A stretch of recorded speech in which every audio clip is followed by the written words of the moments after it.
어, 오늘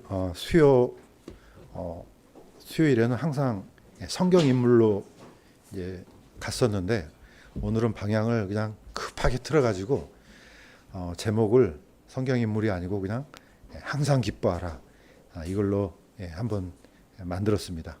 이유는 뭐냐? 사실 오늘 차례가 우리 엄도원 선생님 차례인데 그렇게 됐습니다. 사정이 그렇게 돼서 제가 이 성경 인물을 하려면 한 일주일 걸리거든요. 묵상하는데 걸리고 근데 시간이 좀 촉박해서 짧게 묵상해도 얻을 수 있는 걸로 했습니다. 그래서 데살로니가전서 5장 14절에서 18절까지 내용은 좀 길지만은 제목은 항상 기뻐하라 이렇게 했습니다.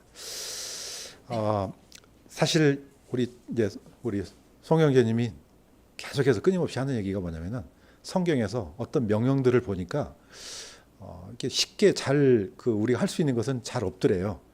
저도 그런 것 같아요. 성경에 보면 대부분의 명령들이 우리가 하기 어려운 것들이에요. 그렇지만 굉장히 중요한 것들이고. 자, 그래서 오늘 같이 한번 읽어보겠습니다. 데살로니가전서 5장 14절에서 18절까지 같은 목소리로 읽겠습니다. 형제들아, 이제 우리가 너에게 권면하노니 제멋대로 행하는 자들에게서 경고하고 마음이 약한 자들을 위로하며 연약한 자들을 붙들어주고 모든 사람에게 인내하라. 조심하여 아무도 누구에게든지 악을 갚지 말고 도리어 너희 가운데서도 선하고 또 모든 사람에게 선한 것을 항상 따르라. 항상 기뻐하라. 쉬지 말고 기도하라. 모든 일에서 감사하라. 이것이 그리스도 예수님 안에서 너에게 대한 하나님의 뜻이니라. 아멘. 이 말씀은 제가 연말에 성경 구절 뽑을 때 이걸 뽑았어요. 그런데 저한테는 딱 맞는 말씀 같아요. 왜냐? 이게 보통 쉬운 게 아니에요. 맨날 우리가 듣고 읽고 또 옆에 사람이 듣고 읽고 너무나 잘 알려진 말씀인데 이것을 실제로 우리 삶 속에서 적용하는 것은 보통 어려운 일들이 아니더라고요. 그래서 이걸 다시 한번 이 시대가 더욱더 우리가 이 말씀을 그대로 행하면서 주님을 기쁘시게 하는 때가 되지 않았나 생각이 들어서 이 본문을 한번 선택해 보았습니다. 자, 보시면 아시겠지만은 이 데살로니가 전서는 우리가 이제 신약 성경을 읽을 때 마태복음 딱 사복음서가 나오잖아요. 그러면 보통 일반적으로 보면은 마태복음이 제일 먼저 기록됐구나 생각을 많이 합니다. 그런데 성경은 이게 그런 식으로 이렇게 편찬된 게 아니고 또는 주제별로 또는 어쨌든 성령께서 이 순서를 정하셨기 때문에 우리가 알 수는 없죠. 그런데 성경학자들이 이제 그 배경을 쭉 연구를 해보니까 성경 중에서 신약 성경 중에서 가장 먼저 기록한 것이 이 데살로니가 전서라 그래요. 저도 보니까 그럴 수 있겠다 생각이 들어요. 그런데 왜 이게 첫 번째 기록됐는가?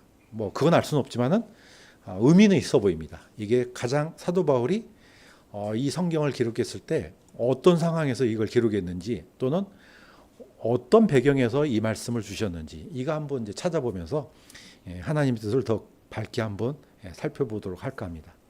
자, 잠깐 이제 보시는 것처럼 지도를 보시면은 오른쪽에 있는 게 이제 소아시아 지역입니다. 거기에 이제 7 교회가 있고요. 자, 이 소아시아 지역 지금 오늘날로 말하면 거의 터키 지역이죠. 자, 이제 왼쪽에는 좌우에 이제 콘스탄티노플에서 이제 보스포러스 해협을 지나서 그걸 딱 잘라서 이제 이쪽을 이제 주로 이제 유럽이라고 합니다. 자, 그래서 사도 바울이 드디어 이제 2차 선교 여행 때 유럽으로 건너가죠. 저 위에서 빌립보, 데살로니가, 베레아, 아테네, 고린도. 자, 이쪽 지역을 이제 유럽 지역이라고 합니다. 그래서 사도 바울이 드디어 아시아에서 떠나서 유럽으로 여행을 시작했다. 이걸 이제 2차 선교 여행. 외우기도 쉽습니다. 2차 선교 여행은 유럽 쪽으로 이제 갔구나. 자, 그런데 이 지역을 넓게 보면은 거의 대부분의 이제 오늘날 그리스 지역입니다.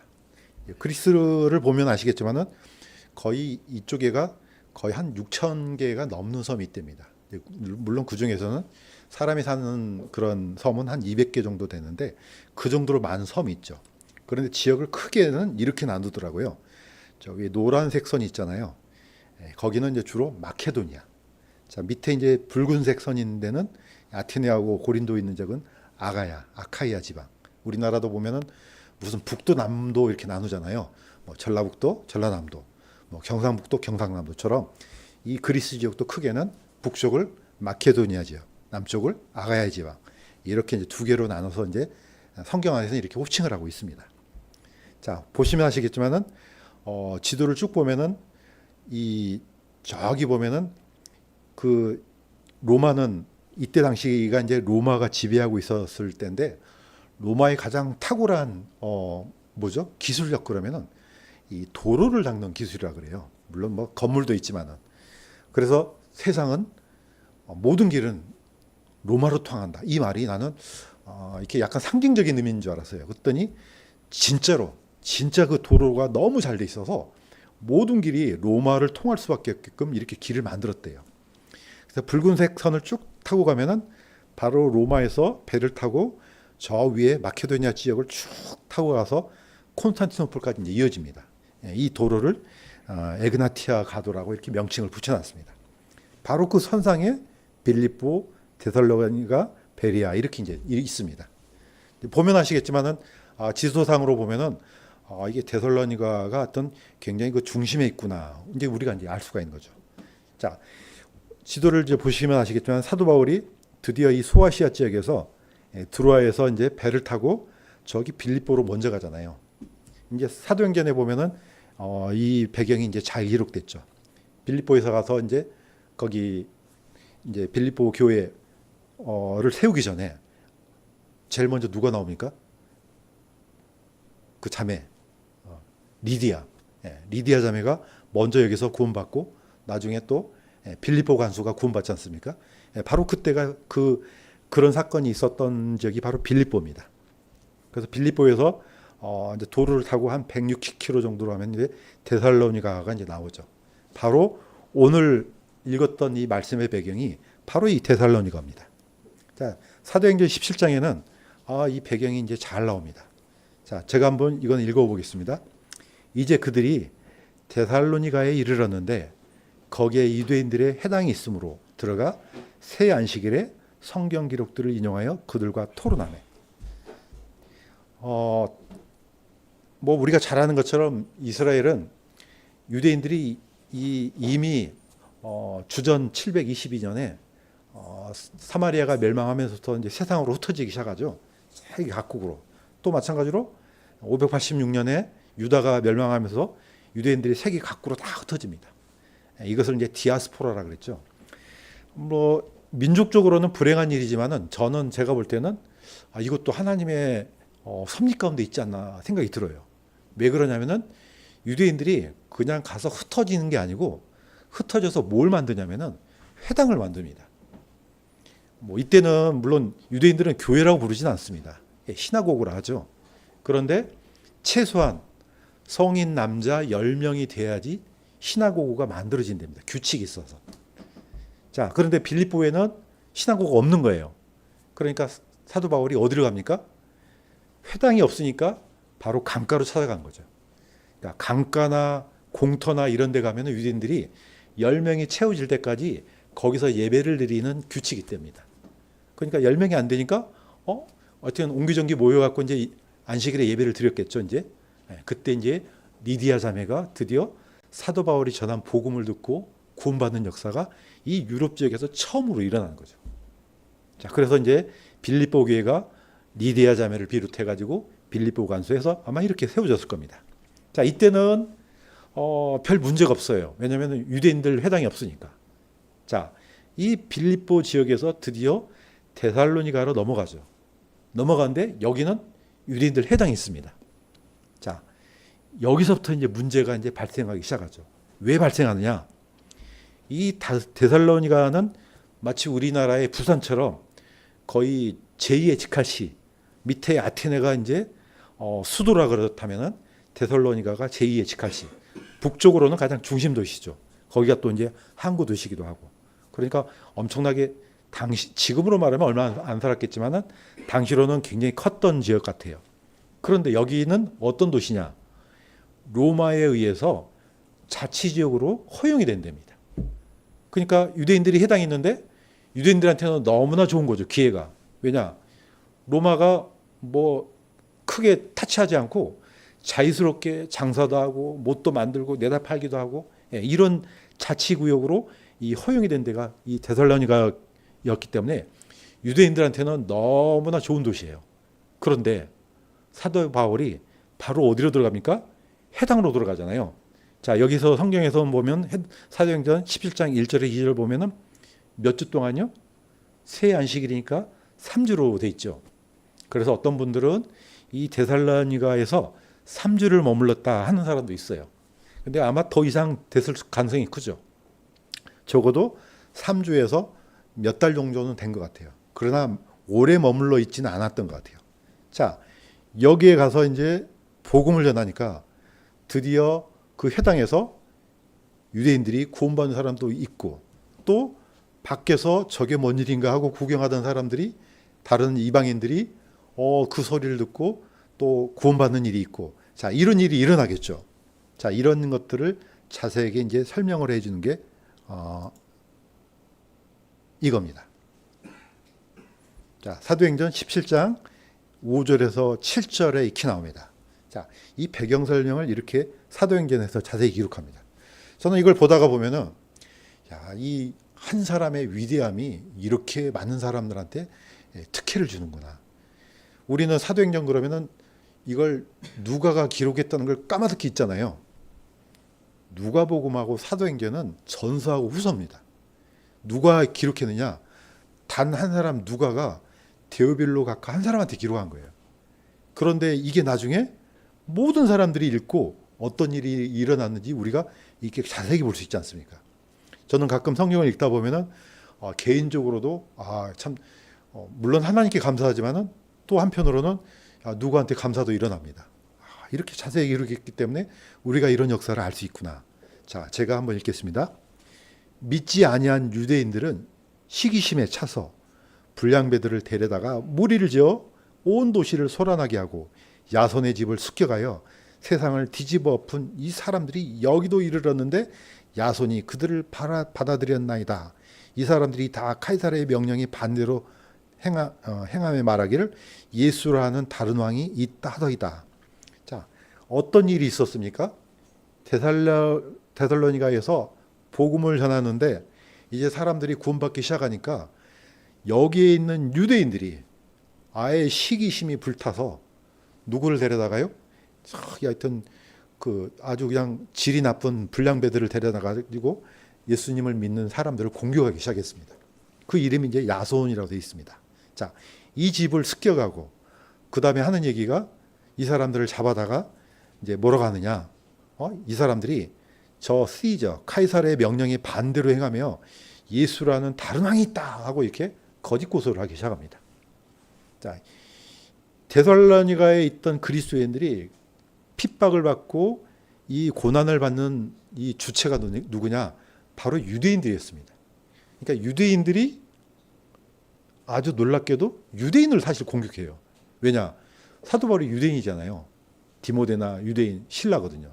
자, 이 사람들이 다 유대인들인데 왜 유대인들이 유대인을 공격할까?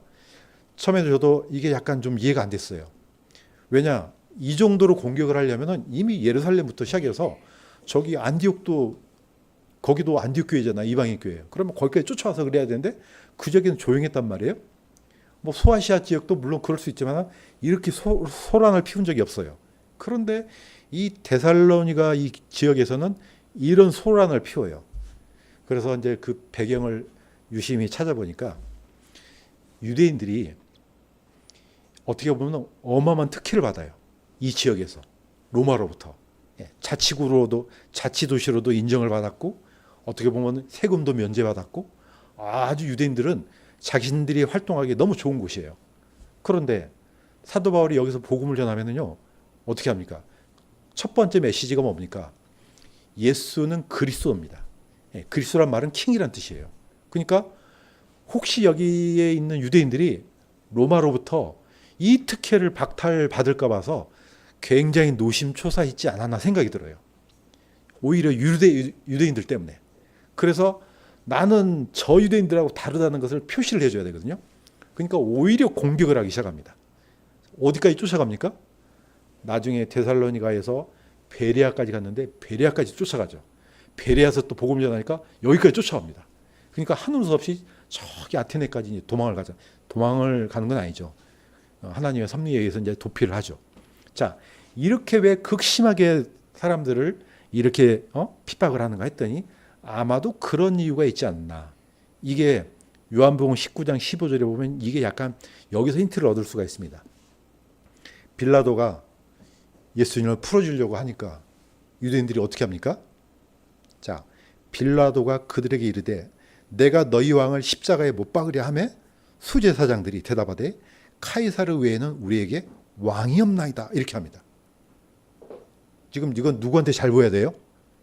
예, 로마한테 잘 보여야 되는 거죠. 예, 자신들이 가지고 있는 기득권은 빼앗기기 싫은 거예요. 만약에 예수님을 주로 보시면은 그분이 킹이잖아요.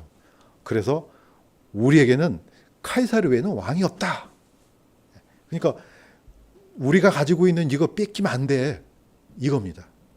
그런 베이스가 저는 보이더라고요. 이 사람들이. 그래서 다른 어떤 지역보다도 이 여기에 살고 있는 유대인들이 그렇단 말이에요. 그러니까 여기에 있는 유대인들뿐만 아니고 데살로니가에서 예수님을 믿는 사람들이 얼마나 크게 고통을 당했겠냐 이겁니다. 그래서 어떻습니까? 밤에 형제들이 바울과 실라를 즉시 베레아로 보내매. 저는 이 여기에 있는 형제들이 오히려 바울과 실라를 베레아로 먼저 보냅니다. 아니 아무리면 사도 바울이 그 핍박이 무섭다고 해서 어디 돌에 맞을까 두려워서 피했겠습니까? 이분들은 저기 먼 데까지 가서 복음을 전해야 될 사람인데 여기서 머물러 있으면 안 된다. 빨리 이렇게 도피를 시켰다고 봅니다. 그러니까 어떻습니까? 빨리 도피를 했죠. 자, 갔더니 역시 유대인의 해당으로 들어갑니다. 자, 이것이 어떤 얘기입니까? 유대인들의 해당은 세상에서 가장 위험한 곳입니다. 반면에 혹시라도 그 안에서 예수 그리스도를 주로 구주로 영접하는 이 유대인이 있다면 이 사람은 가장 탁월한 성경 교사가 됩니다. 그러니까 두 가지 위험성이 있는 거죠. 가장 위험하지만은 또 이 유대인들이 변화가 된다면 가장 탁월한 복음 전도자가 되는 거죠. 저는 이 사도 바울이 의지적으로 여기를 들어간 이유가 있다고 저는 봅니다. 누구 때문에요? 저는 스데반 때문에 그렇다고 봐요. 스데반 누가 죽였습니까? 예, 물론 자기가 직접 돌을 친 건 아니지만 책임이 있죠. 예, 스데반의 기도를 들었죠. 사도 바울이. 야, 내가 그 열심을 내서 율법을 이렇게 지키고 이걸 지키려고 많은 다른 그리스도인들을 잡아다가 이렇게 못 살게 굴었는데 나중에 보니까 그 죄를 용서해달라고 스데반이 기도하잖아요. 아, 이건 내 책임이다. 자, 그러니까 어떻게 해요? 목숨을 걸고 이 유대인들의 해당에 들어갑니다. 그러면 어떻습니까? 입장이 바뀌죠. 옛날에는 자기가 이 사람들을 죽이려고 했는데 이제는 거꾸로 그들이 이제 사도 바울을 죽이려고 하는 입장이 바뀌는 거죠. 그래도 사도 바울은 목숨을 걸고 이렇게 들어갑니다. 자, 그랬더니 데살로니가의 유대인들은 바울이 하나님의 말씀을 베레아에 선포하는 줄 알고 거기서도 가서 사람들을 선동한 거다. 그러니까 거의 이쪽 지역에서는 복음을 전하는 일을 허락하지 않는 어떻게 보면 엄청난 그런 의지를 갖고 있는 것 같아요. 이 유대인들이. 배경은 그거죠. 자신들이 누리고 있는 이 특혜, 이거 뺏기면 안 돼. 이건 절대로 아마 이런 베이스가 저는 눈에 보입니다. 그래서 사람들은 어떤 면에 보면은 이건 유대인들 욕할 게 아니에요. 보면 아시겠지만은 나한테도 있고 모든 사람들에 다 있습니다. 뭔가 한번 내가 받았던 특혜, 어떤 지위, 어떤 특권, 그러면 잃어버리지 않으려고 합니다. 그런데 하나님의 뜻에 따라서 어떤 사람이 이걸 내버린 사람이 있습니다. 그 대표적인 사람이 바로 사도 바울입니다. 그분은 모든 것을 버렸습니다. 그러니까 이분은 하나님의 손에 붙들려서 성령에 붙들려서 이 험난한 여정을 떠나죠. 자, 문제는 사도 바울이 데살로니가에서 복음을 전하는데 아까 3주 동안 전했다 그러잖아요. 3주. 뭐 아무리 길어도 한 달, 두 달, 몇 달을 넘지는 않았을 겁니다. 그러면은 거기서 무슨 사도 바울이 그 짧은 동안에 무슨 조직 신학 가르치고 구약 가르치고 뭐 어떻게 해요? 불가능하죠. 아주 기초적인 거 그냥 그 메시지 전하고 또 어떻게 살아야 되는 거 전하고 아주 핵심적인 부분만 전하고 이렇게 이제 빠져나왔을 겁니다. 그러면은 사도 바울 입장에서 봤을 때 이 데살로니가 성도들이 어떻게 보입니까? 거의 어린아이 수준이죠. 막 갓 태어나서 몇 달 되지 않는 그런 어린아이. 그 심정이 그대로 이 서신의 안에 들어 있습니다. 데살로니가전서 2장 7절에 8절에 보면은요. 사도 바울의 심정이 이렇게 그대로 나옵니다. 어떻게 됐느냐? 이건 같이 한번 읽겠습니다. 시작. 유모가 자기 아이들을 돌보듯 너희 가운데서 부드러운 자가 되었노라. 우리가 이같이 너희를 다정하게 사모하여 하나님의 복음뿐 아니라 우리 자신의 혼까지도 너희에게 기꺼이 나누어 주고자 함은 너희가 우리에게 소중하였기 때문이라. 이 심정은 뭡니까? 유모가 자기 아이들을 돌보듯이. 그러니까 이거 어디 물에다가 내놔야 돼. 뭐 불가에 내놔야 돼. 노심초사한 거죠. 어디 그냥 어떻게 그냥 그 가만 놔둬서는 안 되는, 그냥 뚫어지게 쳐다보고 살펴야 하는 그런 어떻게 보면은 영적인 그런 연약함이 바로 데살로니가의 성도들이었다는 거죠. 그러니까 유모가 자기 아이들을 돌보듯이 너희 가운데서 부드러운 자가 되느니라. 이게 이제 사도 바울의 심정이죠. 자, 이런 교회를 이런 성도들을 놓아두고 하나님의 뜻에 따라서 이제는 내려오잖아요. 저기 이제 고린도까지. 아테네를 거쳐서 이제 고린도까지 들어가는데. 자, 이런 심정을 이해를 하면은 오늘 읽었던 본문도 충분히 이해가 됩니다. 너무 쉽습니다. 자, 그런데 이 사도 바울이 이 교회를 칭찬했습니다. 어떤 면에서 칭찬했나? 약 크게는 두 가지입니다. 한번 보겠습니다. 칭찬받는 데살로니가 교회. 자, 이거는 첫째 부분은 한번 같이 읽겠습니다. 시작. 마게도냐의 교회들에게 베푸신 하나님의 은혜를 우리가 너에게 알리노니 고난의 큰 시련 속에서도 그들이 넘치는 기쁨과 극심한 가난이 그들로 하여금 풍성하고 너그러운 선물을 넘치도록 하게 하였도다. 그들은 먼저 자신을 죽게 드리고 또 하나님의 뜻에 따라 우리에게 주었도다. 사도 바울이 이 데살로니가 교회를, 자, 마게도냐 교회라 그러면 다 포함됩니다. 저기 빌립보, 데살로니가, 베레아 다 포함되죠. 누구 교회한테 칭찬을 하냐면은 지금 고린도 교회에게 이 교회가 어떤 교회였는지 칭찬을 합니다. 자, 칭찬하는 이유가 뭡니까? 사실 사도 바울이 예루살렘에 극심한 이 가뭄이 들어서 사람들이 뭘 먹지를 못하니까 모금을 하죠. 그때 모금을 할 때 이 데살로니가 이 교회들이 엄청나게 헌신을 했습니다.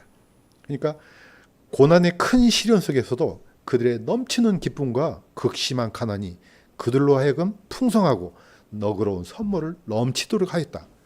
사실 뭐 이거는 성장한 교회가 아니고 이제 몇 달 안 된 교회인데도 불구하고 이걸 이렇게 큰 도움의 손길을 주었다고 이렇게 합니다.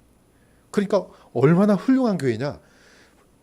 여기 고린도 교회 성도들아 본 좀 받아. 이겁니다.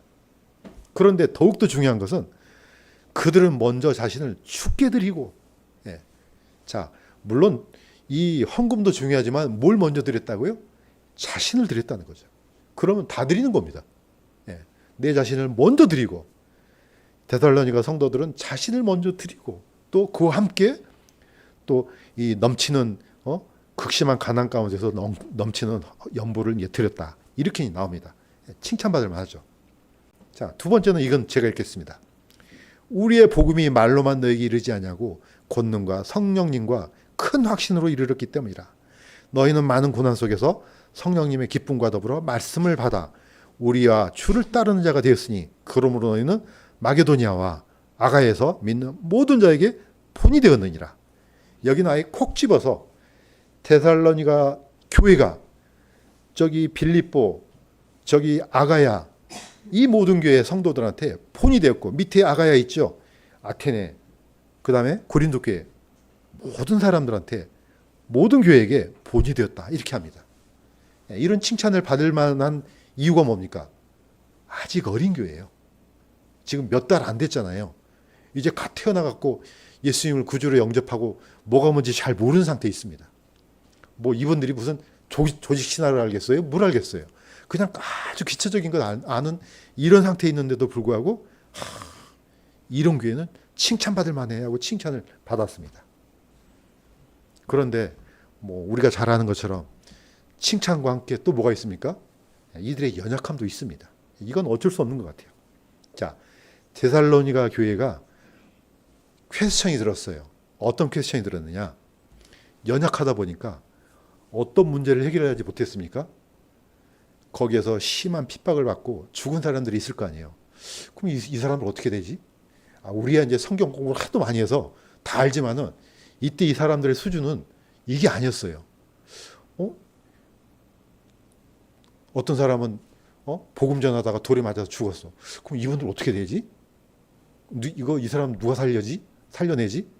예.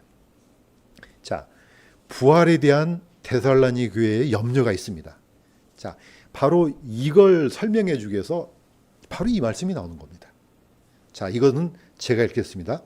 자, 이분들이 잠자는 자들, 즉 죽은 자들에 대해서 이분들은 어떻게 되죠? 분명히 퀘스천이 있었을 겁니다. 그래서 사도 바울이 데살로니가 전서에다가 이런 해답을 줍니다. 그러나 형제들아, 잠자는 자들에 대하여 너희가 모르기를 내가 원치 아니하노니 이것은 너희가 아무 소망 없는 다른 자들 같이 슬퍼하지 아니하게 하려 함이라. 우리가 예수님께서 죽으셨다가 다시 일어나셨음을 믿을진데 그와 같이 예수님 안에서 잠자는 자들도 하나님께서 그분과 함께 데려오시리라. 여기를 자세히 보시면은 어떻게 한다고요? 예수님 안에 죽은 사람은 하나님께서 예수님과 함께 데려오신대요. 그러면 이게 무슨 얘기입니까? 부활이란 뜻이죠. 죽어서 흙이 돼서 또는 짐승의 밥이 돼서 없어졌다 할지라도 다시 살려내서 예수님께서 오실 때 다시 오신다는 거죠. 자, 그런데 우리가 주의 말씀으로 너에게 이것을 말하노니 곧 주께서 오실 때까지 살아서 남아있는 우리가 결코 잠자는 자들보다 앞서지 못하리라. 다시 말해서 예수님께서 오실 때 이게 무슨 순서가 있는 게 아니죠. 죽은 자들이 먼저 일어나서 부활하고 우리도 동시에 같이 부활한다, 이런 뜻입니다. 사실 이게 동시입니다. 자, 우리가 맨날 듣던 얘기예요. 이거는 같이 한번 읽어보겠습니다. 시작. 주께서 호령과 천사장의 음성과 하나님의 나팔 소리와 함께 친히 하늘로부터 내려오시리니 그리스도 안에서 죽은 자들이 먼저 일어나고 그 뒤에 살아서 남아있는 우리가 그들과 함께 구름들 속으로 채 올라가 공중에서 주를 만나리라. 그리하여 우리가 항상 주와 함께 있으리라. 그러므로 이 말씀들로 서로 위로하라. 이 말씀들은 주로 누가 많이 씁니까? 극단적인 종말론자들이 많이 쓰잖아요. 그런데 물론 뭐 성경을 인용하는 건 좋아요. 그런데 배경은 알고 있어야 된다는 거죠. 이 엄청난 비밀을 사도 바울이 준 교회는 데살로니가 교회 성도들이에요. 왜냐? 이분들이 부활에 대한 가르침이 너무 부족했어요. 어떻게 되지? 우리랑 함께 있던 그 형제들이, 자매들이 죽었는데 이 사람들은 어떻게 되지? 바로 그 의문을 풀어주기 위해서 이 말씀을 주셨다는 거죠. 자, 주께서 호령과 천사장의 음성과 하나님의 나팔 소리와 함께 하늘로부터 내려오시리니 그리스도 안에서 죽은 자들이 죽었어도 괜찮다 이거죠. 주님 안에 있으면은 그들도 일어난다. 그 다음에 살아서 아직 안 죽었느냐? 살아있는 채로 변화돼서 공중에서 주를 만난다 이겁니다. 얼마나 큰 소망입니까? 그러니까 지금 우리 안 죽었잖아요. 살아있잖아요. 지금 예수님이 오시면은 살아있는 채로 변한다는 겁니다. 자, 변해서 채 올라가 공중에서 주를 만나리라. 그러니까 염려하지 말라. 오히려 이 말씀들로 서로 위로하라 이렇게 했습니다. 그러니까 고린도 교회 데살로니가 성도들은 이 말씀이 얼마나 기뻤겠습니까? 아, 그렇구나. 내가 비록 먼저 죽어도 같이 우리가 주님을 만나겠구나.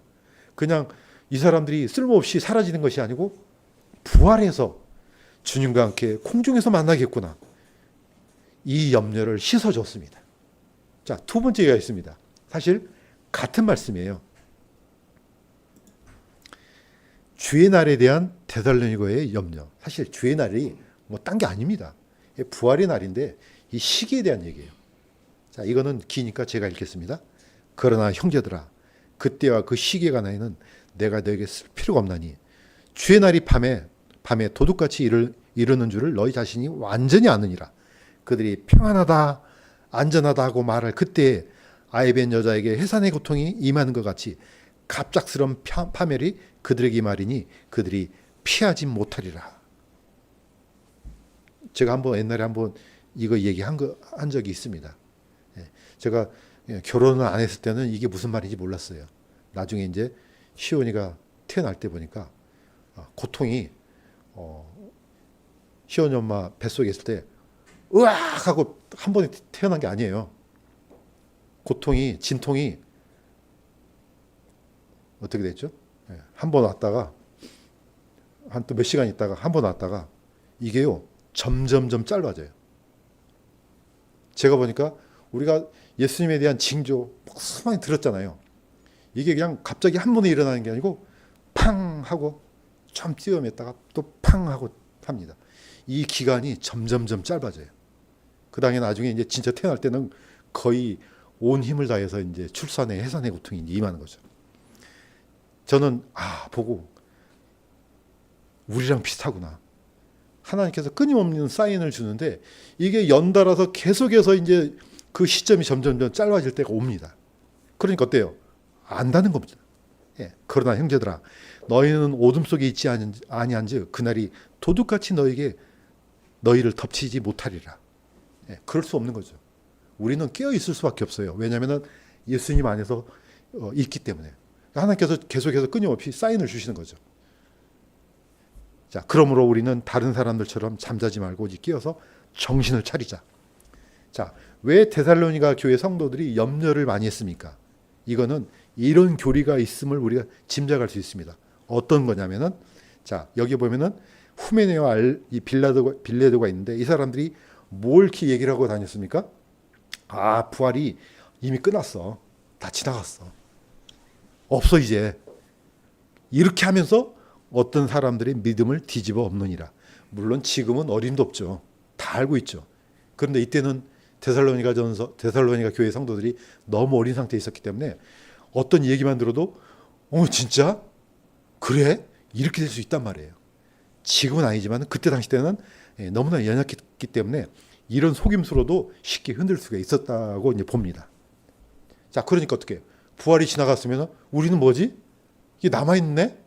그럼 우리 지금 이 환란을 통과하고 있는 거야? 이런 소리가 있을 거 아닙니까?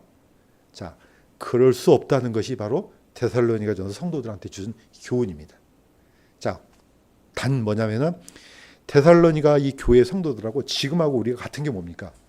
여전히 우리는 예수 그리스도 안에 있습니다. 이분들도 예수님 안에 있었습니다. 그러면은 마지막 말은 이겁니다. 다른 사람들처럼 잠자지 말고 오직 깨어 정신을 차리자. 이거는 동일한 겁니다. 지금 잠깐 세상을 한번 보세요. 언제 오셔도 저는 이상할 것 같지가 않아요. 세상 돌아가는 걸 보면은 지금이라도 오셔도 전혀 이상하지 않아요. 너무나 많은 사인을 하나님께서 우리한테 주시고 있습니다. 지금. 그러니까 어떻습니까? 이런 걸 볼 때마다 우리가 정신을 차려야 되겠다. 혹시라도 온통 생활의 염려와 또 여러 가지 우리 마음을 뒤흔드는 그 미혹으로 인해서 잠시 정신이 떠났다면 다시 붙들어매서 우리가 하나님을 향해서 깨어 있을 필요가 저는 있다고 봅니다. 옛날 사도들이 기록했을 때 이때 당시하고 지금하고는 시간이 얼마나 흘렸습니까? 거의 2000년이 흘러갔지 않습니까? 그러면 얼마나 많은 더 시간이 촉박하겠습니까? 자, 이제 결론을 내리겠습니다. 오늘 읽었던 겁니다. 사도 바울이 데살로니가 이 교회를 위해서 신신당부합니다. 그 중에 이제 여기 9가지의 명령이 있습니다. 그 중에 제가 제목을 항상 기뻐하라 이렇게 했습니다. 다시 말하지만은 이게 결코 쉬운 게 아닙니다. 쉬웠으면 아예 기록 안 했을 겁니다. 어려우니까 기록하죠. 항상 기뻐하는 게 쉬우면은 아예 기록도 안 하죠. 왜냐하면 가만 놔둬도 하니까요. 안 되니까 그러면 안 되니까.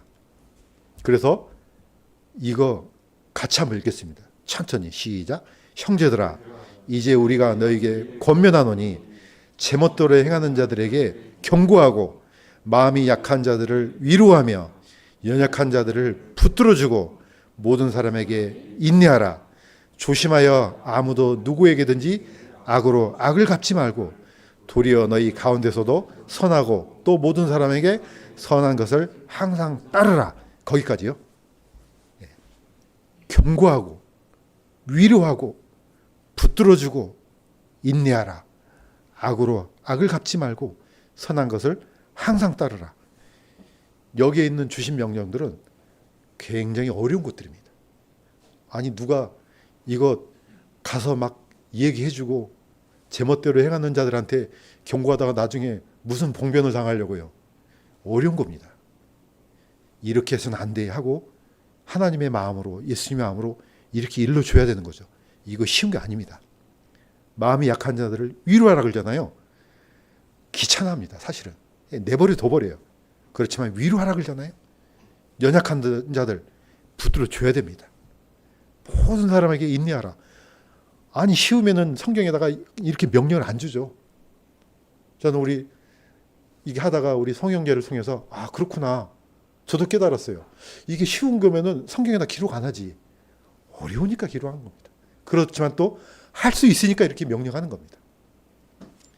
악으로 악을 갚지 말고 이건 너무 어렵습니다. 그냥 나한테 뺨을 치면은 당연히 손이 아니고 주먹이 나가죠. 그렇지만 그렇게 갚지 말라는 겁니다. 자, 이 뒷부분도 같이 한번 읽어보겠습니다. 시작. 항상 기뻐하라. 쉬지 말고 기도하라. 모든 일에 감사하라. 이것이 그리스도 예수님 안에서 너희에 대한 하나님의 뜻이니라. 이 배경은 우리가 이미 이해했습니다. 데살로니가 교회 아주 연약한 교회입니다. 유대인들에 의해서 목숨이 왔다 갔다 합니다. 그냥 거의 예수님을 그리스도로 인정하기만 하면은 거의 그냥 이 생명이 위태위태합니다. 이 상황에서 기뻐하라. 이건 진짜 어렵습니다. 이 말씀이 지금도 똑같습니다. 저는 기쁨이 하나도 없어요, 사실은. 그런데 기뻐하래요. 그냥 미친 사람처럼 웃을 수는 없잖아요. 근거는 있어요. 왜 기뻐합니까? 너희들 예수님 안에 있지 않느냐. 나중에 어떻게 한다? 부활할 때 공중에서 주를 만나지 않느냐. 비록 죽어도 변화받아서 예수님과 함께 있는데 얼마나 기쁜 일이냐. 근거가 있습니다. 그러니까 이걸 생각하면은 그렇지. 내가 이 힘든 일을 왜 내가 이겨낼 수 없지? 이겨낼 수 있지. 그러니까 기뻐하자. 가장 근본으로 돌아가면은 기뻐할 수 있습니다. 쉬지 말고 기도하라. 자, 사실 오늘도 그분이 오셨어요. 그런데 거의 1시간 동안 그 얘기를 들으면요. 기쁨도 사라지고 기도도 사라지래. 본인이 스스로 하는 얘기가 기도하러 왔는데 기도가 안 된대요. 왜? 너무나 염려가 많이 돼서. 그런데 어떻게 합니까? 쉬지 말고 기도하라. 물론 이제 좀 이따 기도하지만은 이게 쉬우면은 이런 얘기 안 하죠. 어렵지만 또 할 수 있는 겁니다. 그 다음에 모든 일에 감사하라. 근본적인 문제를 기억하면은 우리는 이게 가능하다고 저는 믿습니다. 데살로니가 교회에게 주신 이 하나님의 말씀, 이건 우리 교회에게도 통일하게 주셨고, 또 저는 오늘 지난 그 해에 이 말씀을 뽑았습니다. 저는 이게 하나님의 뜻 같아요. 왜냐? 말할 수 없는, 설명할 수 없는, 이건 내가 할 수 없는, 그러니까 늘 걱정 근심이 쌓여 있는데 이렇게 명령을 하더라고요. 항상 기뻐하라. 쉬지 말고 기도하라. 모든 일에 범사에 감사하라. 이유는 뭡니까? 바로 우리의 근본적인 기쁨이 그리스도 안에 있기 때문에 그렇습니다. 부활. 언젠가 우리는 부활할 것입니다. 죽어도 부활할 것이고 살아서도 부활할 것입니다. 이 엄청난 약속이 우리 안에 있으니까 항상 기뻐할 수밖에 저는 없다고 봅니다. 우리가 또 그리스도 안에 있기 때문에 우리의 기도를 날마다 들으십니다.